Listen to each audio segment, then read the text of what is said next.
sponsored by the Securities and Exchange Commission of Nigeria. The Nigeria Sovereign Investment Authority was created to manage and invest government revenues to prepare for the eventual depletion of oil resources and for the development of critical infrastructure. The program has been lauded by rating agencies and international observers of the government's economic reforms. After a rigorous selection process to construct a board and select the NSIA's CEO and other key managers, Nigeria's Sovereign Wealth Fund is now ready to start investing. Its triple mandate includes a dedicated fund to invest in infrastructure, an emerging but risky asset class in Nigeria. The tough challenge for the NSIA managers is to find viable projects that will not only provide infrastructure, but that would also provide a return in line with the mandate of Nigeria's asset manager. Other intervention programs will not invest, they just spend. We're not like that. We have to make sure that these things make sense. They have to have clear business models that we can support, and one of our objectives is to make sure we have our partners come along with us, because one of the objectives of the NSIA is to be a conduit for foreign direct investments. So we will try to make sure that these things tick all the boxes. It can earn a sustainable return. The infrastructure fund, we are hoping to also earn US CPI plus 500 basis points softly is the way we're looking at it, so that we can also have the same return objectives as the Future Generations Fund. So these are very clear metrics, and these are tough metrics. To earn those kind of sums in US dollar terms are very difficult in some of these environments. So there are not many things that qualify. People say, oh, do this road. I'm like, no, I'll only do roads that are commercially viable. Right. The ones that are not, the commercial do it, what that means. We look at ourselves as a public sector company with a private sector philosophy. So it's existential risk as well, because we pay our salaries from the returns we make. So again, that's a big difference between us and other programs of the government. To better sift through hundreds of investment opportunities, the NSIA is collaborating with partners in the private sector to co-invest in a variety of projects. So we signed a collaboration with General Electric. We're signing one today with AFC, and we have about 3 more in the pipeline that we're working on. We want to keep those collaborations very tight and keep it very small. People who are going to develop pipelines with, we're going to co-invest with, we're going to do documentation, all the things you need, so that way, as a small team, we can leverage the resources of these bigger partners. We're going to collaborate on developing and financing infrastructure investments in Nigeria, which would meet both the mandate of the NSIA and AFC. In practice, what this means is sharing information about projects, jointly doing due diligence on projects, jointly evaluating them, and then negotiating and investing in them. And then once we've invested in them, also, and more importantly, I think, working very closely together to make sure that they're realized in a successful manner. We will sponsor deals where necessary. But ideally, we'd like to have somebody bring us a deal, and then we'll call on our partners and say, we'd like to do this deal. And we'll invest across the entire capital structure. We can invest as low as equities and as high as senior secured debt, depending on how we analyze.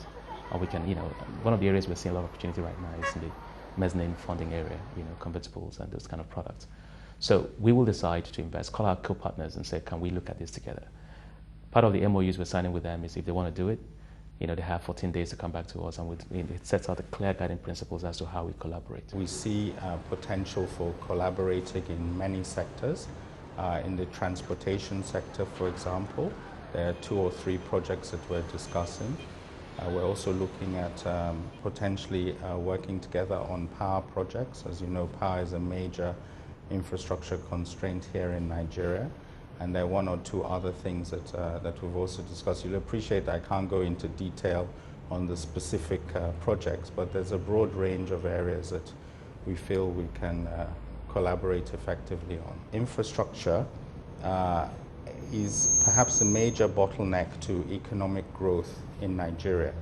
So just to take an example, many people believe that if the electricity situation is improved to say what it is in South Africa or maybe even in Kenya, that it would add 2% to Nigeria's annual economic growth rate, which would take it up from roughly 7 to roughly 9%, which is pretty huge. While it's seen internationally as an important part of Nigeria's balance sheet, how does the ordinary Nigerian connect with such reforms?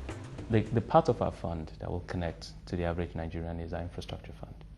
Okay, the other 2 funds will connect, but in indirect ways, right?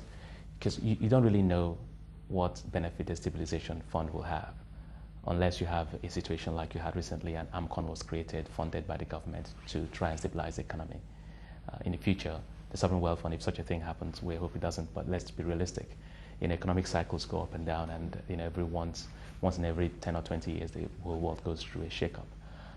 And the stabilization fund will be one of those, where if it's really extreme, will have to be called upon to help stabilize the economy. I think the biggest thing that the sovereign wealth fund is going to do is catalyze private investment.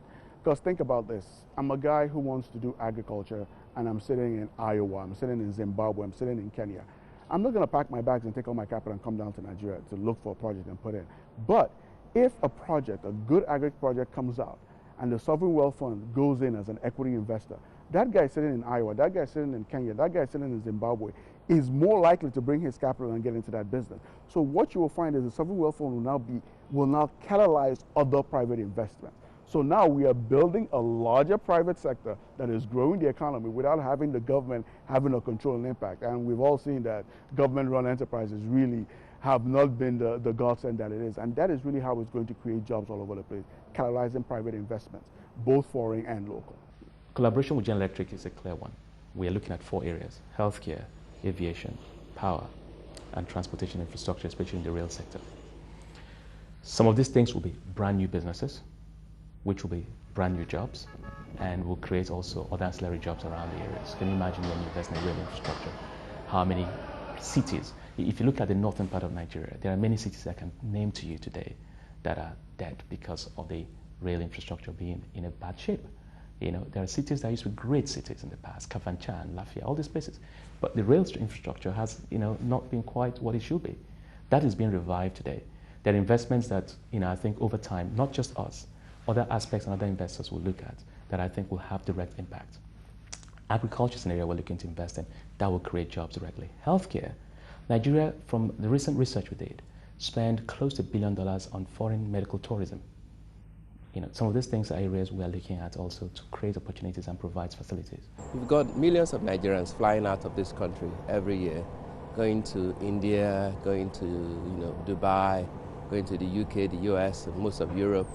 In fact, none of our ruling class goes to any hospital in Nigeria. Here we're spending billions of our own money to get health care, whereas someone like the Sovereign Wealth Fund could actually set up a specialist hospital and attract and pay Nigerian doctors and international doctors sufficiently well that we at least have 1 or 2 or perhaps 3 specialist hospitals in Nigeria of large size that people can go to. That will in the long way mitigate the foreign exchange drain and as well as build income for the fund.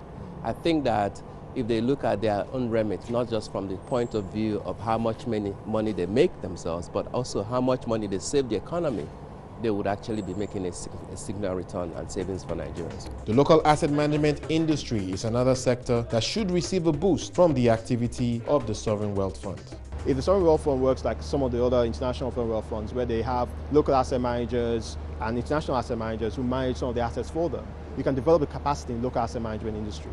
You also look at the PE industry in Nigeria. It's very nascent in Nigeria. You have 1 or 2 high flyers, there's some up-and-coming PE firms. And if the Sovereign Wealth Fund works as like seed to these PE players are the ones investing in SMEs in the market, and SMEs are the driving growth for employment in any growing economy. So if you can seed some of these PE players, develop the local PE industry, and so they can actually make more investments in the SME industry through a private sector-led approach, that could also improve employment. One thing about private equity is the private equity investors have that much capital. And because they have a finite amount of capital, their ability to take on some projects is restricted by that capital. With a group like the Sovereign Wealth Fund out there who are working with them, is the same catalyzation effect.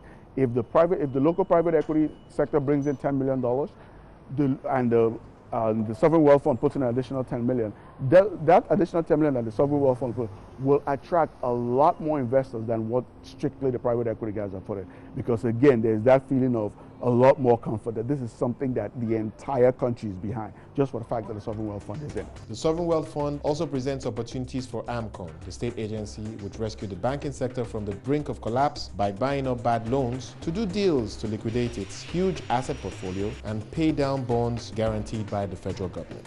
We look at AMCON as the sell side and we're the buy side, in the sense that they're the ones who have assets now to put out. look to invest. Oh, absolutely. I'm looking at the AMCONs. I'm hoping to, when AMCON is ready to start disposing of some of these assets, we'll look at their pipeline and look at things to invest in. I think there is room for great collaboration between the NSIA as a buyer, along with its partners, and the assets that AMCON has to sell. Obviously, everything is down to valuation, how much you expect that business to be worth. No, AMCON and the Sovereign Wealth Fund really should be two peas in a pod. AMCON has acquired a significant asset book, and a lot of those assets are in companies that had capital structure problems and not business problems. With the Sovereign Wealth Fund as a partner, the Sovereign Wealth Fund can help, again, in this catalyzation process, put a little capital in and bring additional equity capital to go into these funds, to go into these companies, restructure them, which should improve AMCON's recovery process. Because the fact of the matter is, AMCON has a lot of loans that need to be paid back, and only healthy companies pay back loans. And the only way a company can get healthy is if they get that capital structure right and they're in the right business, then they get healthy. So if we assume that a lot of these companies are in good businesses, they were just financed improperly, the Sovereign Wealth Fund catalyzing additional private investors to come in would really go a long way to make sure that AMCON reaches its charter, which is walking through this significant troubled loan book that has acquired. If you think about the domestic aviation sector, here you have a country with so many millions of people, and there's not a decent domestic airline in there. You've got ARIC with its own challenges. You've got Aero with significant challenges. And on the domestic side, there's really not a decent aviation structure for us to utilize. And when you put that in context of the very weak infrastructure we have, roads, bridges, railway lines to get across, it means therefore that to do business in Nigeria is actually very expensive. And with that, aviation is somewhat cheaper to get things moving. And for a business person in Lagos to get across to, say, Makurdi and come back, will probably take 2 or 3 days, whereas this is something that could be done within one afternoon. So investing in the aviation sector could also be something that could save the country a lot of money, which is, we will calculate it as part of the return for the Sovereign Wealth Fund, because it's actually the birthright. It's all these monies are monies from Nigerians that are put into the special fund. And obviously you've got another government agency like AMCON, which has had to take up the non-performing loans of these airlines, ARIC and Aero. And to the extent that those two agencies could work together, I'm sure they can actually come out with a profitable arrangement. Overall, the Nigeria Sovereign Investment Authority is a program with potential to make significant impact on Nigeria's economy. It must, however, surmount tough challenges relating to its legality and the growth of the $1 billion startup contribution made by the federal, state, and local governments. I think the key challenge is buy-in, in the sense that there's some constitutional questions about the Sovereign Wealth Fund and whether it's constitutional. I think that needs to be addressed, and it needs to address one way or the other, so you can have a long-term stability in the fact that the Sovereign Wealth Fund is going to be here. As long as its constitutionality remains in question, there will be a cloud around how it's going to be funded and the way it grows.